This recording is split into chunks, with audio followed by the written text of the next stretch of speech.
உலகம் முழுவதும் கோடிக்கணக்கானோர் தலைவர் ரஜினிகாந்த் அவர்களை நேசிக்கிறாங்க.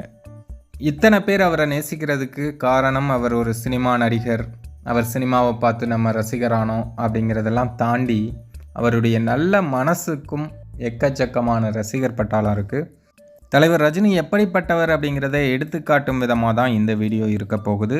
இதை சத்யஜோதி தியாகராஜன் அவர்கள் ஒரு பேட்டியில் சொல்லியிருக்காங்க.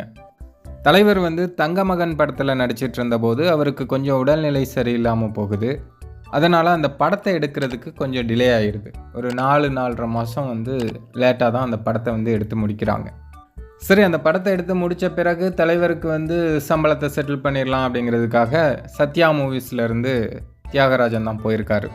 அப்போது சத்யா மூவிஸை தியாகராஜன் தான் பார்த்துட்டு இருந்திருக்காரு. ஏன்னா ஆரம்பி அரசியலில் பிஸியாக இருந்தார் அப்படிங்கிறது உங்களுக்கு தெரிஞ்சிருக்கும். சத்யா மூவிஸ்லேருந்து தியாகராஜன் போய் தலைவரோட மேனேஜர்கிட்ட அந்த செட்டில்மெண்ட் பணத்தை கொடுத்துட்டு கிளம்பிடுறாங்க. ஒரு வாரம் கழித்து தலைவர்கிட்டருந்து கால் போயிருக்கு.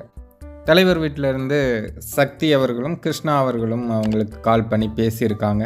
இந்த மாதிரி ஆரம்பி சாரை பார்க்கணும், ரஜினி சார் பார்க்கணுன்னு சொன்னார் அப்படின்னு சொல்லும்போது தியாகராஜன் தான் அதுக்கு ஏற்பாடு பண்ணுறாரு.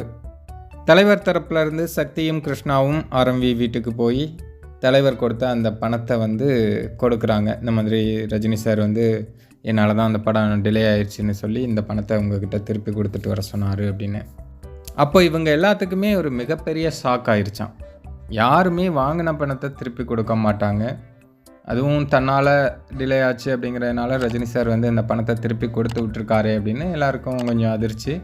இருந்தாலும் ஆரம்பி என்ன பண்ணியிருக்காரு அப்படின்னா, இல்லை அந்த பணத்தை நீங்களே வச்சுக்கோங்க, வேணால் அடுத்த படம் நம்ம பண்ணும்போது அந்த படத்துக்கு அட்வான்ஸாக இதை வேணால் வச்சுக்கோங்க அப்படின்னு சொல்லி அந்த பணத்தை திருப்பி கொடுத்ததா தியாகராஜன் அந்த பேட்டியில் சொல்லியிருந்தார்.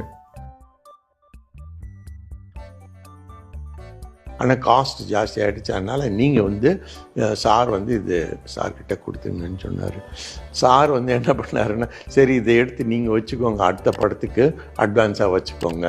தன்னை நம்பி பணம் போடுற தயாரிப்பாளர்கள் நஷ்டமாகக்கூடாது அப்படிங்கிறதுல தலைவர் ரஜினிகாந்த் அவர்கள் அன்று முதல் இன்று வரையும் ஒரு மிகப்பெரிய கவனத்தோடு இருக்காங்க. தயாரிப்பாளர்கள் மட்டும் இல்லை, தன்னால் யாருமே நஷ்டமாகக்கூடாது அப்படின்னு நினைக்கக்கூடியவர் தான் தலைவர் ரஜினிகாந்த் அவர்கள்.